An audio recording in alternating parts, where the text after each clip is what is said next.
take emotions out of your financial brain, lay out the goals, lay out the plan to get there, and stick to it. The decisions, the emotional decisions that we make during these times can be a massive detriment to our life financially. And so sticking to the plan that you put in place and taking emotions out of it, that would be number 2 for me. Welcome back. This is Cliff Bunville. Welcome to another episode of Let's Move Up podcast, where this show is designed to equip, inspire, motivate, help you to move up in whatever avenue you need to move up in, whether that's your finances, whether that's your relationships, whether that's your career. Like, we talk about all different types of areas. So look, we're here to help you out. So today I got a special guest, my man, Kevin Quinley. Welcome to the show. Cliff, thanks, man.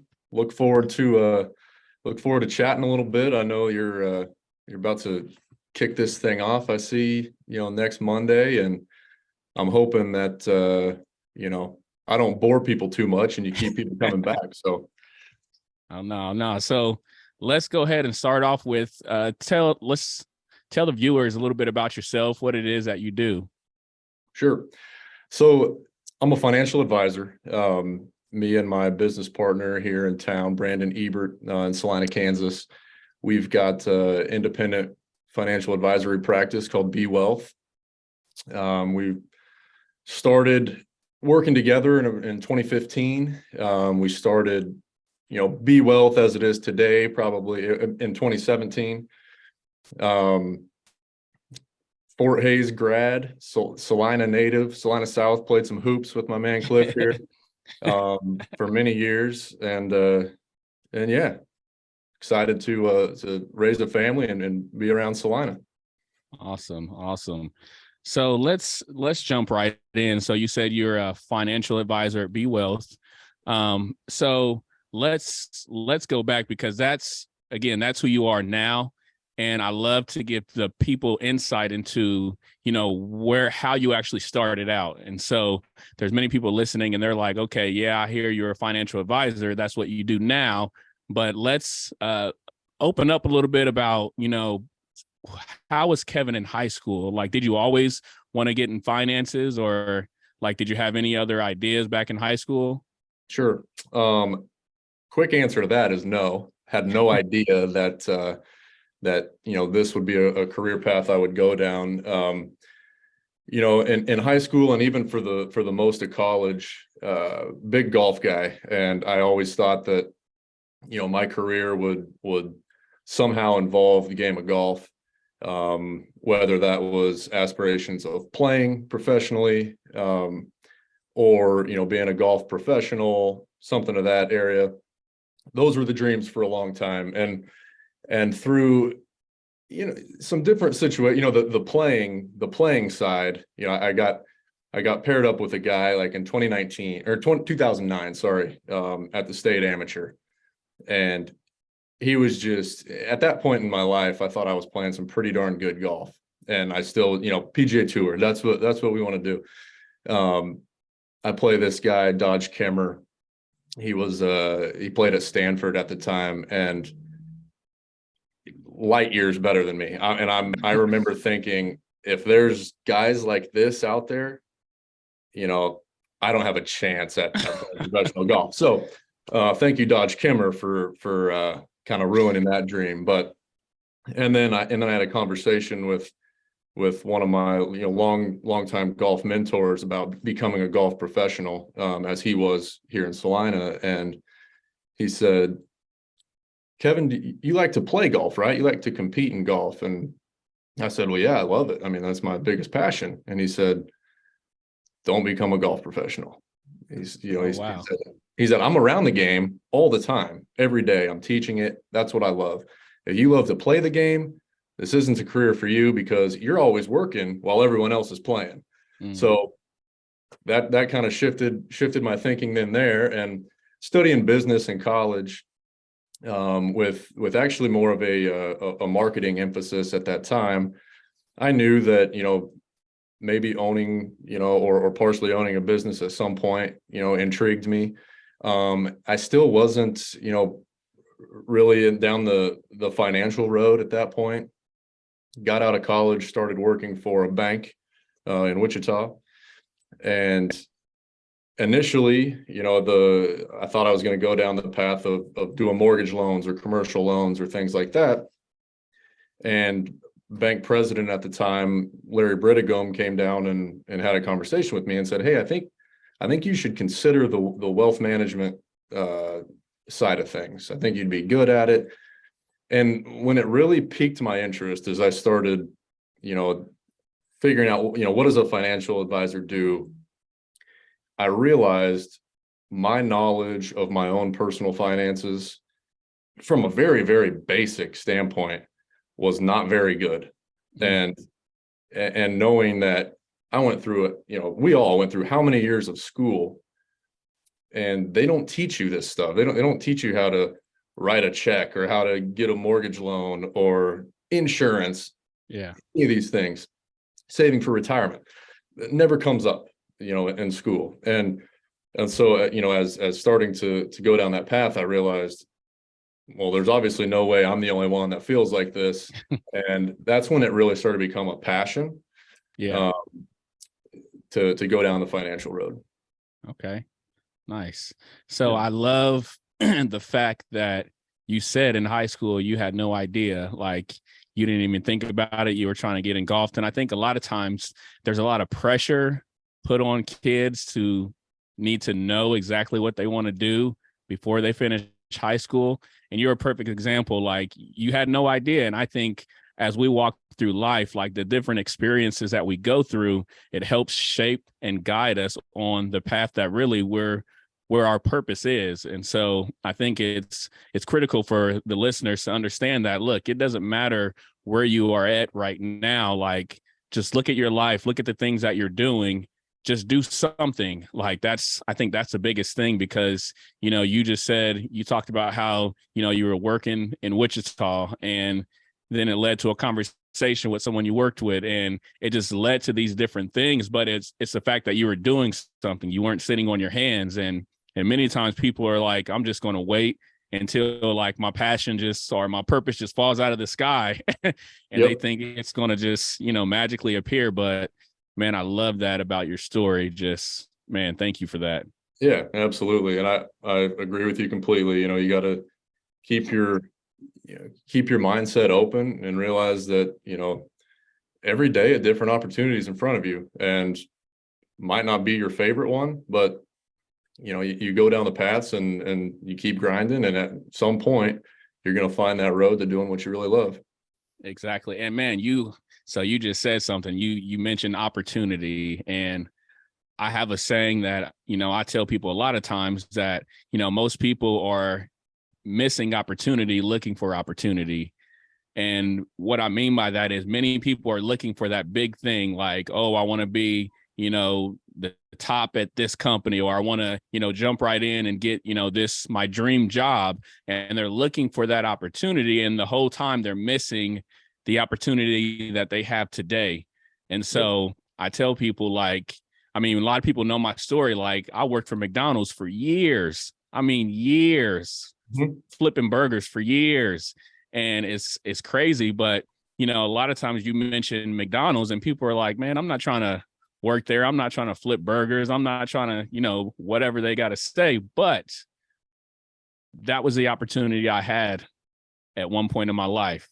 And that opportunity, I took advantage of that opportunity. And because of that opportunity, like I learned leadership, like I learned like how to run a business. Like when I became general manager, like I'm running $1 million store. Like I'm creating profit and loss sheets. I'm doing budgets, yearly, annual, like I'm doing all these different things that, business owners have to do. So I learned all these different skills, leadership skills. And so then when I left there, it allowed me to excel, at the next place that I went. It allowed me to excel very quickly, but it was because I took advantage of the opportunity at the time. So yeah, that's critical. Opportunity is huge. And that brings up something I think about all the time is, with college, there's kids will get a misconception of, if I go to college and I get my degree, I'm going to walk out of here, jump right into a job making $100,000 a year, and life's grand. Mm. And, and understanding that, yes, is getting a college degree going to benefit you? Absolutely. But, I graduated and I went to working for that bank for, $9 an hour. Mm. And it's Come not on. like just because you have this degree doesn't mean that you're going to be able to stop grinding, and just a stepping stone. And so, yeah, you bring up a great point, and, take that. You don't know what each opportunity is going to lead to. Yeah, exactly, man. So I got a couple questions. Let's jump into, can you talk about what is one of the biggest misconceptions you think that people have about finances? Yeah. Actually might have a couple for you. One of them that, kind of relates directly back to our business is a big, maybe it's not really a misconception, but, people think that you have to have a lot of money or a certain amount of money to work with a financial advisor. Mm. And it's kind of a stigma that's come in the industry, and rightfully so. There are plenty of financial advisors or firms that, they have minimum investment dollars, and if you don't have that much money, they're not going to work with you. There is some of that, but there's also plenty of firms, like ours and others, that if you want to improve in your financial life, we want to help you, whether you have $10 million or whether you're putting $50 a month, into your Roth IRA. Wherever you're at in your financial journey, if you want to take, the next steps, we want to help you. So a big misconception is that, oh, I can't work with a financial advisor, I don't have enough money to do it, or whatever it might be. So that's definitely one that we talk about here at Be Wealth all the time. Yeah. We want to have a system that we can help everybody if they want our help. Awesome. The second thing, on a more, personal level, it's never too early or too late to start putting your finances as a priority. Yeah. Obviously, the earlier the better. As soon as you get your first paycheck of your life, in a perfect world, you would start to plan out your financial life right then and there. But as we all know, that's very rarely the case. And you also hear on the other end of the spectrum, man, I'm 45. I have not a penny saved. I'm going to be working until 70, and that's just, it is what it is. And I would say it's never too, I have a great story of some clients of ours that, right in that same situation, they were 43, 45 years old. This was actually before I was in the business. They were meeting with Brandon, and they said, look, we don't have much saved at all. We really would like to retire by the time we're 60 years old. Is that even possible to do? And, they sat down, they laid out a plan of what it would take. Not easy. You're late in the game. It's not going to be easy. But they stuck to that thing to a T. And next thing you know, they're retiring at 59 and have nothing to worry about. Nice. And so, again, never too early, never too late. Nice.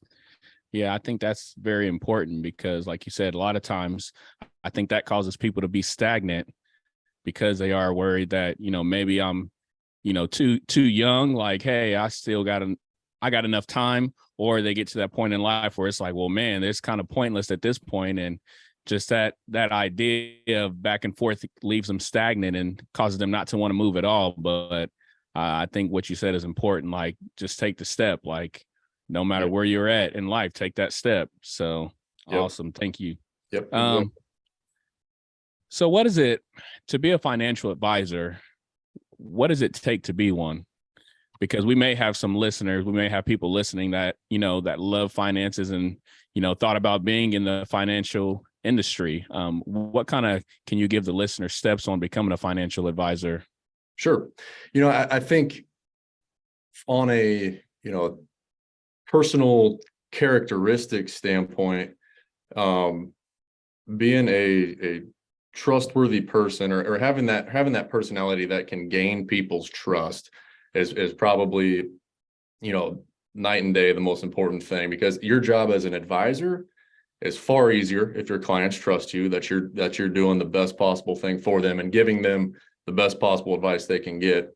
And so, yes, being able to gain people's trust is hands down the thing that will make you most efficient as a financial advisor. And then as far as, the kind of the steps to get there, I think having a well-rounded knowledge base of all aspects of business, whether that's accounting, management, marketing, sales, because it kind of equate it back to, you could be the best surgeon in the world, but if you don't have anyone to do surgery on, who cares? And so as a same thing as an advisor, you could be the best financial planner, have the best investment advice, but you've got to be able to market yourself. You've got to be able to sell yourself, that you're the best person that they should be working with. Accounting is kind of the flow of money and the language of business. And so you don't have to be know the in and outs of tax law. You want to be competent in it, but you don't need to be a CPA by any means, but you need to have a general understanding of the flow of money and the language of money. And then obviously, if you really get to the next step and you say, I want to be a financial advisor, there's a handful of tests that you have to pass, and your Series 7, Series 66, life and health insurance. And there's some others if you choose to do so. Those are kind of the main ones, but they're brutal. They're hard tests, a lot of study time, but as they should be. People are trusting you with their financial life, so you need to know what you're talking about. Yeah, definitely. So do you read any books? So I saw on a possible question that you were going to ask me, and I'm always a little embarrassed, because that's, you talk about, where can we grow as individuals, and reading's on my list almost every year. Okay. And I slack. I maybe read a book a year, and I haven't, I read a lot of articles, tons of articles, but as far as books, now my business partner, Brandon, big book guy, always has book recommendations. And so I should have been, more prepared with some from him, but for me, I would actually take book recommendations if you had some, because that's, 2023, it's going to be on my list again to read more books. Okay, awesome. Yeah, I'll have to get a list together for you, because I definitely enjoy reading books, mainly because I just like to I dig in for the information, and like the inspiration. Honestly, like I love just pouring into myself and just mentally trying to get me to that next level, because a long time ago, back in high school and after high school, like, people know, like, I wasn't in a good mental space. And because of that, there's a lot of, things I got involved in that I shouldn't have. But really the thing that, began to change for me was when I began to just pour some positive information into myself, and that was kind of the thing that helped shift me. So that's why I always ask people, like, is there any books that you're reading? Because I know that's one of the things that's helped me, over the course of my life. So. Yeah, no, I think, I think reading, find whatever way is most comfortable for you to get that information, whether it's podcasts,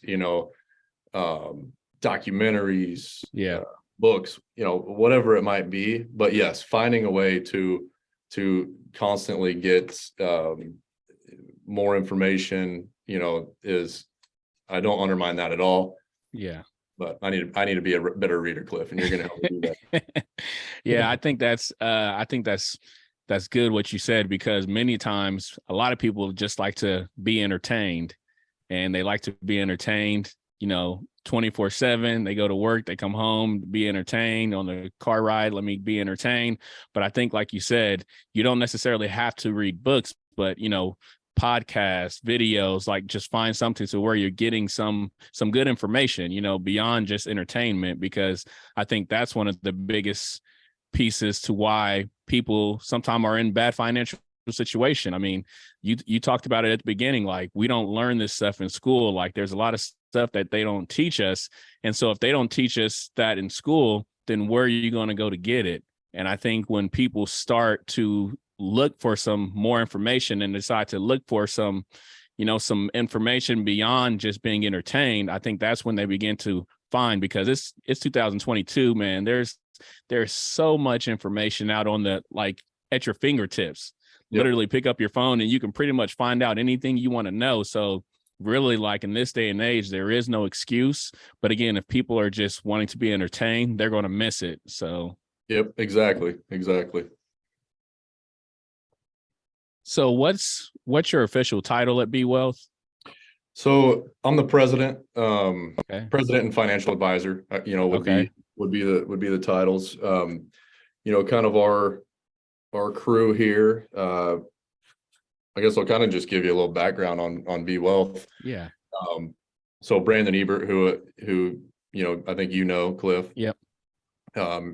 He and I partnered up in 2015 at Waddell and Reed, and about 2017 we started branding ourselves as B Wealth. We've since grown. We have about 11 employees in total now. And he's kind of our founder and CEO, and started the business. He started in the financial advisory world in 2004, I believe. Okay. And so he was doing his kind of own thing as an individual, 2004 to 2015. I was at the bank until 2015, and then we partnered up at that point. Awesome. So there's a couple things I want you to touch on. So number one, you talked about, the amount of employees that you guys have. What do you guys look for in good employees? Because again, there's a lot of people listening to this, and one of my biggest things that I like teaching people is how to move up, like in your career, like how to be that employee that is able to excel and to really just be on the fast track in whatever career field they're in. So what do you guys look for as far as in an employee? Sure. Yeah, that's a great question. And I think, especially as relates to our world, and I would say we've had some fairly rapid growth over the last few years, or we've added employees over the last few years fairly quickly. And so it's kind of tough sometimes when you need more help, you need more bodies, but really defining, XYZ, this is what your position does, because it changes. And so I think, being able to be adaptable, be a sponge, several of the people that we've hired, they don't have necessarily a financial background, but they were willing to come in and learn and start from the bottom, learn everything from, how the paperwork is processed, up through what's the advice we're giving, and really just be a sponge. And I think the big thing for me is no negativity. Like, negativity is contagious in an office space. And talk that talk. Yeah, and it can really put a damper on one negative person. It can put a damper on your environment.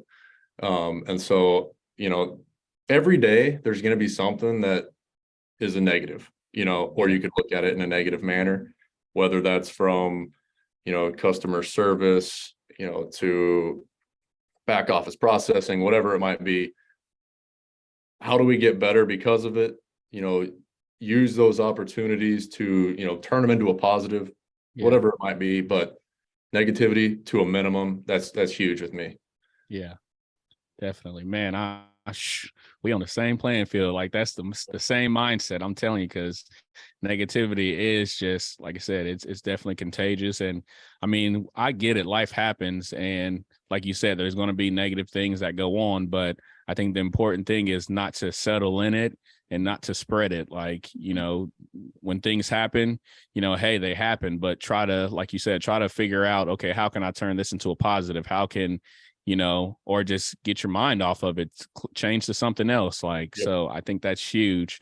And then you mentioned about being adaptable and being a sponge and, being willing to learn. And I think that's so important. And if you were listening to this, please, please, please pay attention. Like, you got to be adaptable. Understand that what you are doing now, you may not always do, but you have to be willing to get out of your comfort zone to learn something new. Like, and that's, a lot of people are afraid to step out of their comfort zone. A lot of people are, they get comfortable doing the same thing day after day, week after week, year after year. And it's like, they wonder why they're in the same situation. They wonder why they're in the same position. And it's like, be willing to step out. Like, there's a lot of stuff you don't know. I get it. But guess what? Like you said, a lot of people don't know a lot of things until they try, until they step out and really begin to learn. So like I tell people, I knew nothing about manufacturing, about pharmaceuticals. Like, I left like the fast food industry that I was in for years, stepped in manufacturing, pharmaceuticals, and took off instantly. It hasn't been easy, but I had to learn a completely different industry, but I had to learn. And guess what? Every single day, like, I was learning, I was growing, but I wasn't afraid to. Like, that's the thing. Like, I was willing to, figure out, ask questions.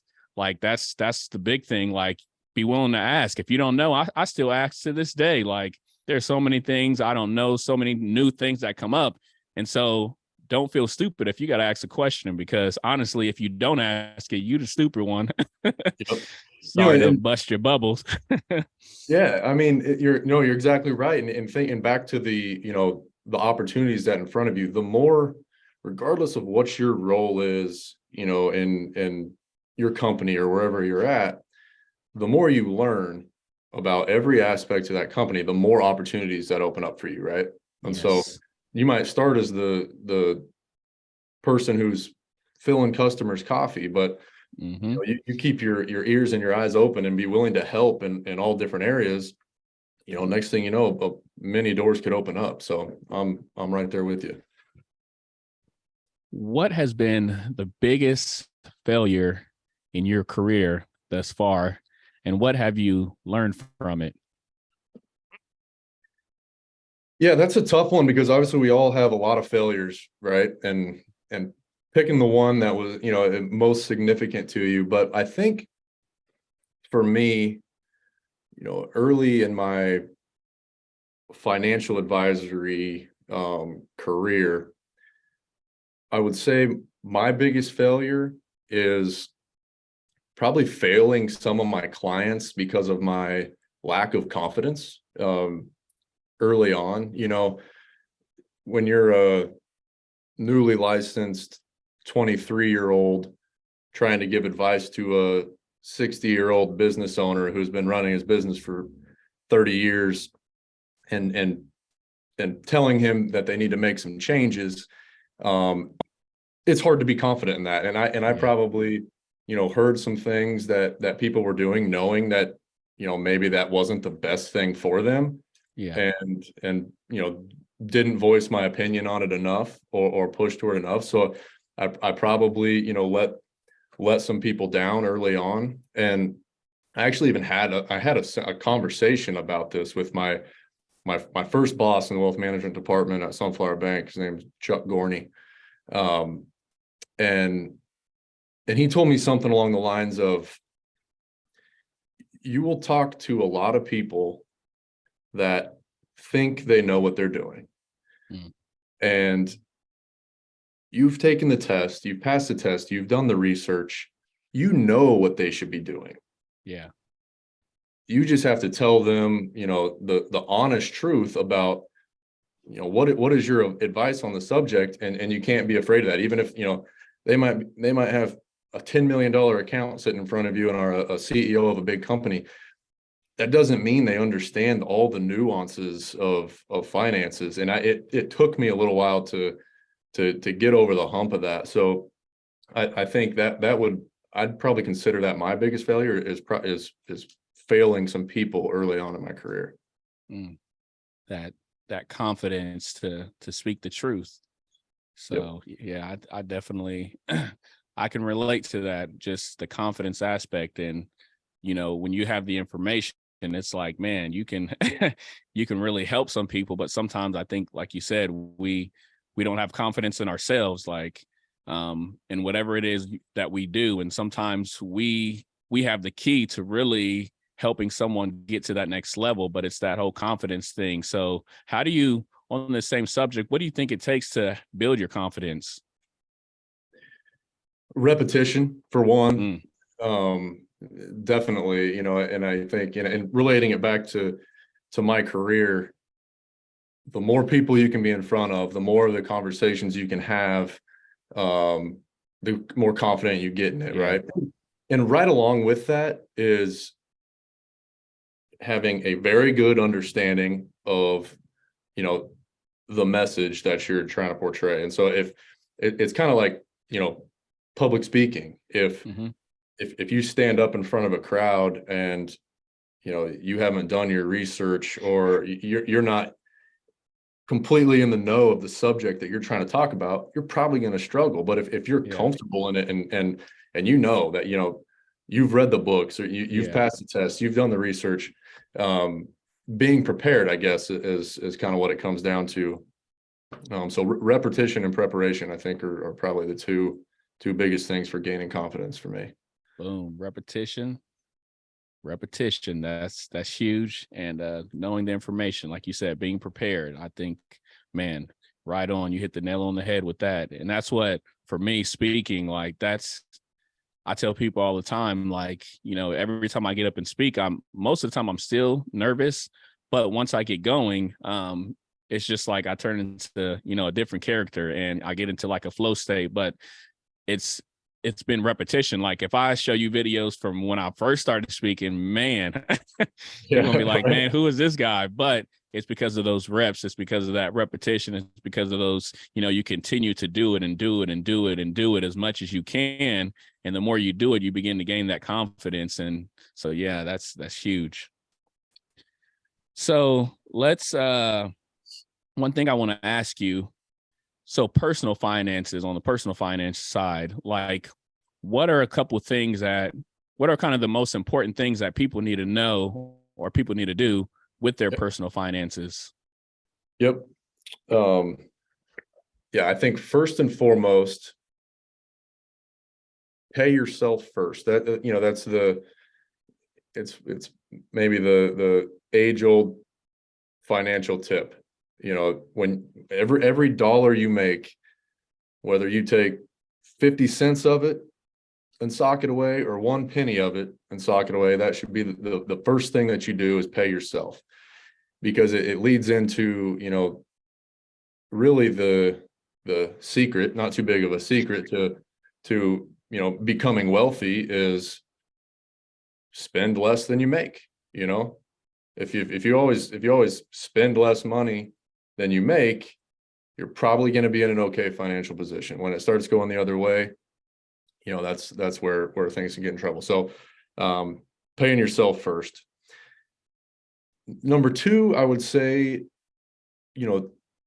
take emotions out of your financial brain. And so you sit down with a financial advisor and you say, hey, we're starting from ground zero right now. What are the things that I need to do to make sure I can retire when I want to, send my kids to college, buy a house, whatever it might be? Lay out the goals, lay out the plan to get there, and stick to it. And a lot of the financial world, obviously, we're in investments, and investments go like this. Yeah. And they always will. But sometimes, like the state we're in right now, the stock market has been kind of an ugly place for the last 12 or 13 months. And Yeah. the emotional decisions that we make during these times can be a massive detriment to our life financially. And so sticking to the plan that you put in place and taking emotions out of it, that would be number 2 for me. Man. I got a third one. I got a third one for it.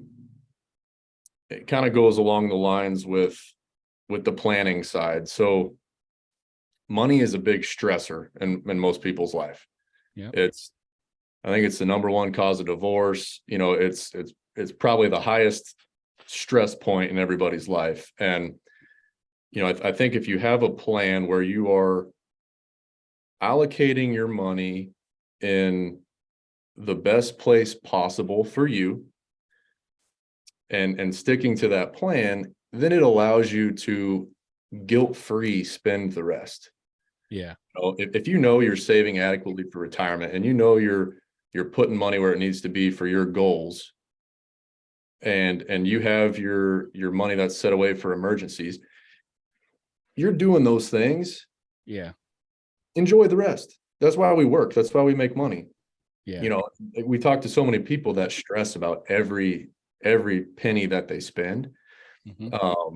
Or maybe those that don't stress enough about it. We obviously have those too. But you know, if you know you're doing the right things, then live your life with the rest of it, you know. So those are my top 3. Okay, awesome. Yeah, I think the planning is key. Like you said, that number 3 has been big for me, because I even, you know, I'll talk to my wife and, you know, I'll try to do a monthly budget, and we'll have certain categories. And then sometimes, like, you know, she might spend some money on whatever it is. And sometimes she may feel guilty and about it, but I usually try to tell her, like, if we've budgeted for it, then it's fine. Don't even worry. Like, we've planned for it. So there's no, like, whatever you spend, that it's okay, because again, we have that plan. So that plan causes us to not to have to stress. Yep. So. Yep, exactly. And along the, you know, I get asked about budgeting all the time, and it seems like a weird answer from a financial advisor, but when it comes to, you know, detailed budgeting, I don't do it. I don't, you know, I don't even recommend it. I think if you get too detailed in your budgeting, it causes extra stress. Yeah. And, you know, it's more of a, let's take a look at this as a big picture. We're putting money, you know, in the buckets it needs to be in. Yeah. And out of the money that we have to spend, whether that's on, you know, a night out for a nice dinner, or, you know, going to a concert, whatever it might be, we know that money's there for our enjoyment. Yeah. And so, but yeah, I'm with you. It's get the plan and stick to it. Yeah. Nice little, kind of like a loose budget. Yeah. Have you? Okay. Yeah. I got so this is kind of on the personal side for me. So what I've done here recently, and again, over the last few years, I've definitely have gained a lot of information on finances and wealth. And, you know, I've gone after this information, like, you know, we talked about earlier, not just being entertained, but, you know, trying to educate yourself. So, you know, there was a time years ago where, you know, I was a heavy Dave Ramsey follower.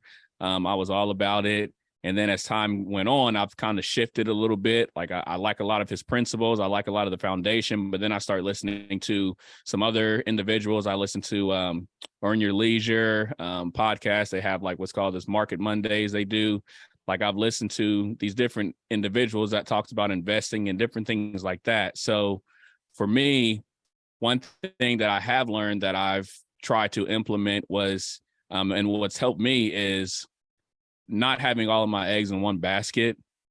So initially, you know, most people, if they do have a bank account, you know, they have one bank account, you know, their check goes there and they spend everything from there. Some of them have a savings account with that same bank. And that's kind of what I did initially. But what I found out, the problem became, you know, when I'm trying to save, if I'm in the store and, you know, I want to make a purchase, I'll pull out my phone and say, okay, how much I got in the account? Oh, not enough. But guess what? I can go ahead and do a quick little transfer instantly. And I got the money. So it was like, I was never getting anywhere with that. And so one thing that I've done was I've actually got multiple bank accounts now. And so I have basically like my check goes in one account, then I have an account for just day-to-day spending, groceries, things like that, gas. I have an account where it's strictly for like my monthly bills. So, and they automatically come out. And then I have another account for like subscriptions. So say Netflix, Hulu, like different things of that nature. So I've and then I have a separate savings account, which is just an online, but it literally, the thing with the savings account is so great because, every check I have a certain amount that automatically goes. And the cool thing about it is if I want to pull something from savings, I can't just do it instantly. Like I got to go online. I got to, do whatever, put in the information, but then it takes like a few days before it actually arrives. So that whole emotional, like you talked about earlier, taking the emotions out of it, like in the moment, I want to get something and being able just to emotionally, boom, transfer savings is gone by doing this method. So like, what are your thoughts on that kind of, divvying up and not having all of your eggs in one basket? I love it. I actually just took a look at you. You're giving me financial ideas. Having the account for subscriptions, that's good because subscriptions get, they're everywhere. They're everything. Everything we do, is subscription based anymore, and they get lost. I don't know how many people you talk to where they're like, man, I just realized I was paying $9 a month for an app that I haven't used in 5 years or whatever it might be. So I like that a lot. But no, we talk about that all the time with, and kind of going along with pay yourself first. Especially people that do have a really hard time, they're just spenders, by nature, and that happens. And we've even talked to where your paycheck goes into one account, just like you're talking about, and it funnels out. So you're paying yourself basically a salary out of the money that you make. And that's the money that goes into the account that your debit card's tied to that you can spend. Everything else, you make it more difficult for yourself to go get that money. And yeah, we talk about that all the time. And we even have some people that have accounts with us that it's, not necessarily their emergency fund, but it's really, we're going to start putting money in this place because we know that the only way we can get it out is we have to call you. And then I can say, all right, do we really need to be pulling this money out right now? And so it's kind of another layer of defense. So no, I'm 100% on board with what you're talking about there. Awesome. So I got a question about you talked about just the market a little bit earlier. And so like right now, what are your thoughts on the market? Like, because like you said, there's a lot of people that are afraid. There's a lot of people that are like just tripping out. I hear it all the time at work. Like I'm constantly hearing people talking about they check their 401k, it's looking crazy. And they're like, I'm just going to take my money out because I might as well just take it out and spend it because, and they have all these different, views and of course, the fear is being just, really, what's the word I'm looking for? It's really getting, the fear is being pushed heavy. Yeah. And so what are your thoughts on the market right now? What should people be doing? Should people be investing? Should people be removing their money out? Should people just be holding it? What should people be doing right now with the market? Sure. And you hit the nail on the head with the scare, the negativity. It's always front and center. And it's, we're in this world of media that is, it's clickbait. Everything is driven by clicks. And if there's a headline that says, we think the stock market is going to have historically average returns over the next 3 years, no one's clicking on that. Yeah. But if it says, we think the bottom's going to fall out within the next 6 months, here's the reasons why, everyone's clicking on that. And so, yeah, the negativity is always front and center. But, to your question on the markets, in times like this, what people have to realize is this is completely normal. We got away from the norm for about a decade, where things were just up and to the right, for 10 to 12 years, basically since 08, 09, really. And and investors, the everyday investor kind of forgets that if you look at the history of the stock market, we have a 20% pullback every 3 to 5 years. That's completely normal. That's healthy. But when we went on this long run, you forgot it was even possible. Yeah. And so, like I kind of said before, the decisions that we make when the market is down like this, far more important than the decisions we make when it's moving, gangbusters all the time. Because if you're the person that says, I can't stomach this anymore, I've got to sell and get out, you're never getting that, money's never coming back. Yeah. Because here's the thing, you have to time it twice. You have to time it right twice. If you say, I'm getting out right now, and you pull your money to the sidelines with the intent of getting back in, now you have to be right the second time. Because if your next entry point is higher than where you got out, all of a sudden, there you go. You lost to that, that difference there. Yeah. So it's more of just understanding this is normal. We will get to the other side of it. Will it be in 1 month, 6 months, a year? Nobody knows. Nobody knows the answer to that. But what we do know is that you can look at 100 years of history and on what the market does, and it goes from here to here with a lot of this along the way. Yeah. So for guys our age, or really anybody that's in the contributing stage, you view these things as a positive. We're getting money in while things are at a lower value. Yeah. So you can reap the benefits when it's coming up on the other side. Yes, we are getting it at a discount.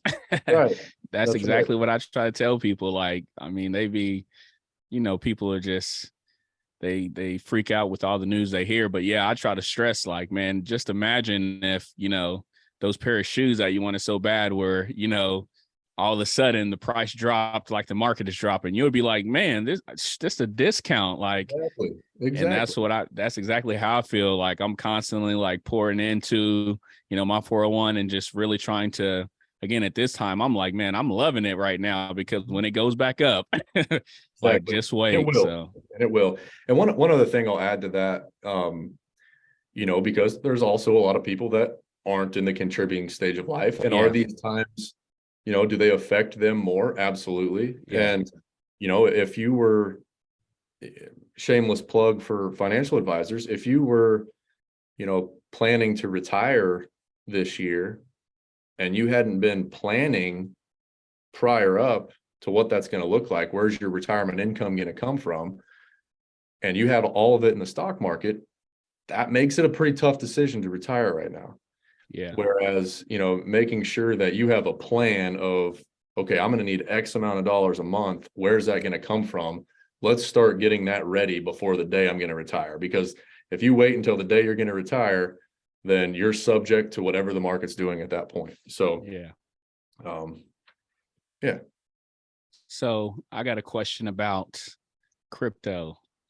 So do you have any thoughts on crypto at all? Do you follow crypto? Do you collect any crypto? Like, do you have any thoughts at all on crypto? Sure. I have a few thoughts. I do not have any myself. I'm not against it. I would view it as,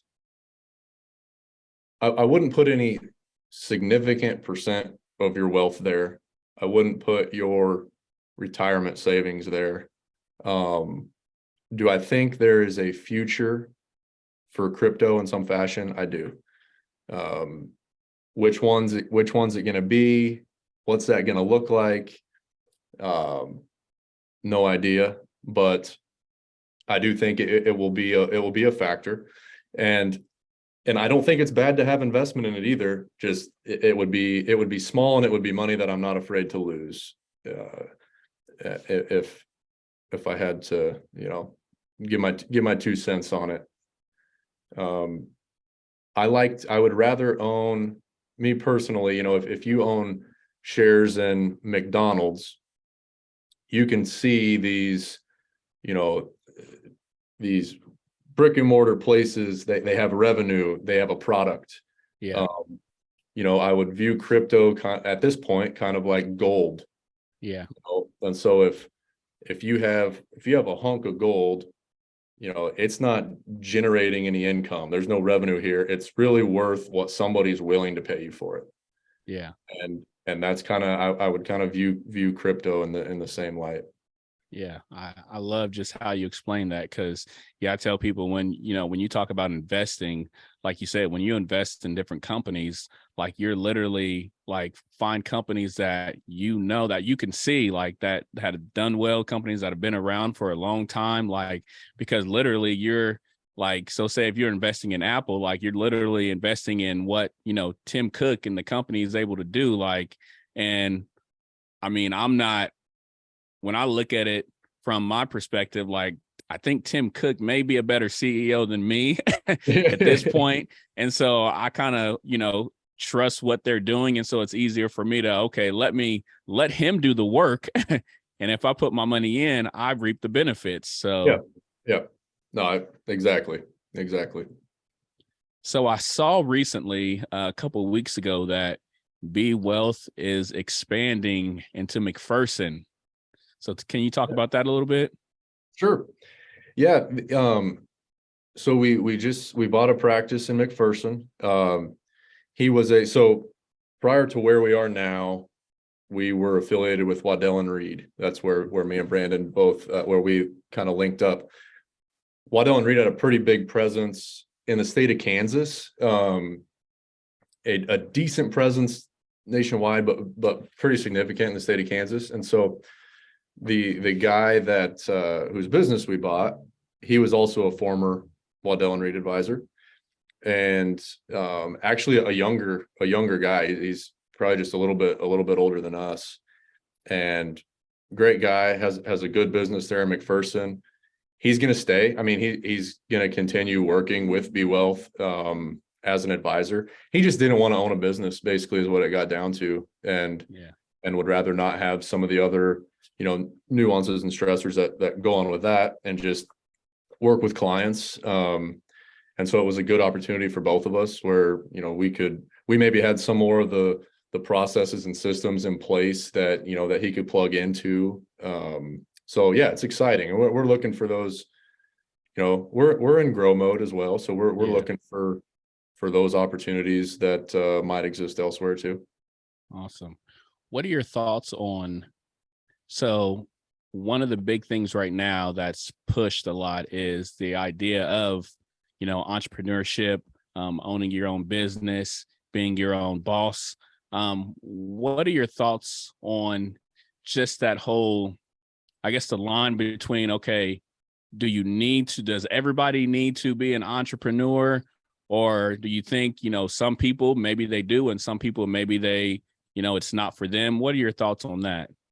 Yeah, I think it's not for everybody. There's certainly great things about it. There's headaches about it.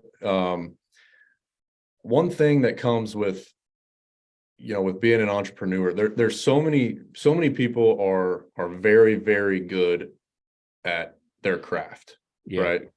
You can be an incredible financial advisor, you can be an incredible painter, whatever it might be, doesn't mean you're the best business owner. And so, if you don't like it, you need to like that aspect of it too, because in order to grow your business, not only do you have to be great at your craft, you have to be good at allocating capital and where does it make sense to grow, and answering all those questions. And so if you don't like it, you either need to hire somebody that really does, or maybe you're better off, just focusing on what you're good at and being an employee. I can say from us at B Wealth, we hit a complete another level so Brandon and I, we a little bit are fall into the others. We love working with people on their finances. We love, certain aspects of owning a business. The detailed, accounting and capital allocation and things like that, you know, we probably were lax on it. I won't say probably. We definitely were. That wasn't our strong suit, nor was it our passion. When we hired a CFO, you know, that not only one took, you know, Brandon was kind of running that role prior to, took that off his plate so he can do things that he's more passionate about and wants to do. Yeah. And, you know, completely took the business side of our business, you know, to another level. Yeah. So long way to say it's not for everybody, but Yeah. it certainly could be the best way for some if they're passionate about that side of it too. Yeah, I like what you said, like you guys had to hire certain people to help in the different aspects where you may not have had passion in, and I think that's critical. And sometimes it's, you know, for the entrepreneur that's, you know, just stepping out, just starting off, sometimes they have to, you know, wear a lot of different hats. But I think, like you said, one big aspect of growing is, you know, adding people to your team, finding those individuals that can help you. And like even what you said earlier with, you know, you and Brandon, like you mentioned partnership, like I think that's huge, finding those right people who you can partner with to really continue to grow, because, you know, you can only do so much by yourself. Like at the end of the day, it's, you know, you can't do a whole lot. You can get to a certain point, but when you're really trying to move up, like to that next level, like finding those good partnerships, I think is key. And, you know, when we talk about the whole idea of, you know, not everyone needs to be an entrepreneur, like I talk about that. You know, I tell people all the time, like, imagine if everyone was an entrepreneur, like there would be, society would not be able to function, because like we couldn't, like, who would you go to get your supplies? Like there wouldn't be any, you know, any stores, anybody working at the stores, because everybody's trying to do their own thing. So it's like you couldn't go get any food from anywhere because nobody's working the counter, because everybody's trying to do their own thing. So I think everyone has their place in society, and it's important for individuals to find their place. But I think that, again, people feel like, and to me, it's just, you know, 2022, like at this point, entrepreneurship is pushed so heavy that a lot of people feel like, man, if I'm not doing my own thing, then I'm not important. And so I need people to understand that you are important, like whatever it is that you do, like whatever your place is, you are important doing that. Like if you're a stay-at-home mom, like you are critical, like don't downgrade yourself. Like if you are, you know, working fast food, like you have an opportunity to make someone's day great. Like you have no idea the different things that people go through. And when they come in contact with you, like you can impact them in a positive way. Like, so don't downgrade whatever it is that you do. My thing is make impact wherever that is, make an impact. So. No, that's fantastic message. You know, I think about, you know, kind of what started this topic about the McPherson acquisition. And if it was just me and Brandon, it wouldn't have even happened, you know. Yeah.